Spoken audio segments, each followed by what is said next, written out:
안녕하십니까. 트레이드 포커스 박은희입니다. 트레이드 포커스는 한국무역협회에서 발간되는 연구보고서를 바탕으로 국내외 무역 관련 최신 이슈와 동향을 살펴보는 무역 전문 영상 리포트입니다.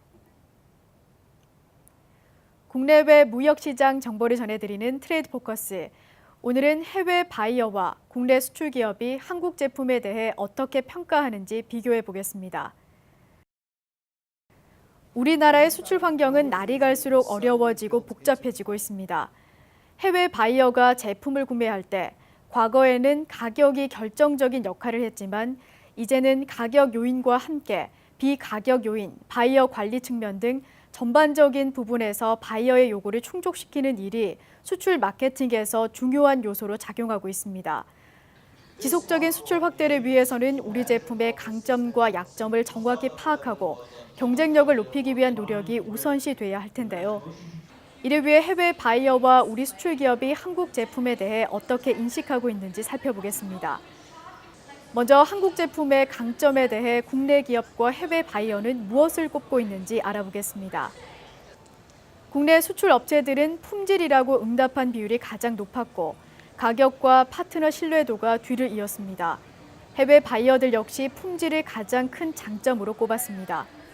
해외 바이어들 중에는 품질 외에 디자인이라고 응답한 비율도 높아 해외 시장에서 한국 제품의 디자인이 과거에 비해 점차 긍정적인 평가를 받고 있음을 알 수 있습니다. 과거 해외 바이어들이 한국 제품에 대해 최대 강점으로 생각한 것은 가격이었는데요. 이처럼 품질이 최대 강점으로 바뀌게 된 것은 한국 제품이 IT와 자동차, 선박, 철강 등을 중심으로 R&D 투자와 기술 개발 등을 통해 품질 고급화를 이뤘기 때문으로 분석됩니다. 한국 제품의 이미지에 대한 조사에서는 해외 바이어에게 고품질이 확실한 이미지로 각인돼 있고 다음으로 독창성을 지목해 한국 제품만의 차별화 전략이 점차 구체화되고 있음을 시사하고 있습니다. 반면 프리미엄 이미지 창출에는 아직 도달하지 못한 것으로 나타났는데요. 한국은 세련미와 신뢰도, 친환경적인 것과 같은 프리미엄 상품에 필요한 이미지에는 아직 근접하지 못한 것으로 조사됐습니다. 국내 수출 기업과 해외 바이어 간 괴리가 상당히 큰 분야도 있었는데요. 바로 제품에 대한 만족도 부문입니다. 국내 업체들의 자체 만족도 평가는 5점 만점에 4.2점으로 비교적 높게 나왔으나 해외 바이어는 3.7점에 불과해 보통보다 다소 높은 수준에 그쳤습니다.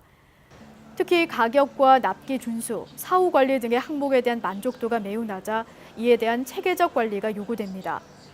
한국의 수출 경쟁 국가를 묻는 질문에 대해서는 국내 기업은 압도적으로 중국을 지목한 반면 해외 바이어의 중국 응답 비율은 상대적으로 낮았고 일본을 지목한 비중은 국내 기업보다 3배나 높았습니다.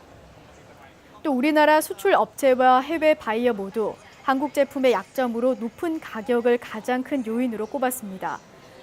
이러한 조사 결과를 종합해 볼 때 우리 수출 기업은 해외 바이어의 입장에서 제품의 종합적인 경쟁력을 강화하기 위한 노력이 필요해 보입니다.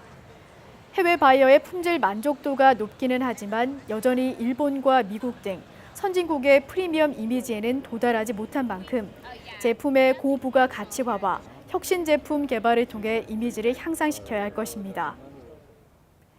한국 제품은 다양한 장점이 있지만 사후 관리나 파트너 신뢰 구축 등 바이어에 대한 관리와 커뮤니케이션 측면은 보완해야 할 과제로 꼽힙니다. 따라서 국내 기업이 체계적인 바이어 관리와 적극적인 의사소통 능력을 개발한다면 세계 시장 곳곳에서 한국 제품을 손쉽게 찾을 수 있을 겁니다. 오늘 준비한 소식은 여기까지입니다. 자세한 내용은 한국무역협회 홈페이지와 모바일 앱 스마트 키타를 통해 확인하실 수 있습니다. 지금까지 트레이드 포커스 박은희였습니다. 고맙습니다.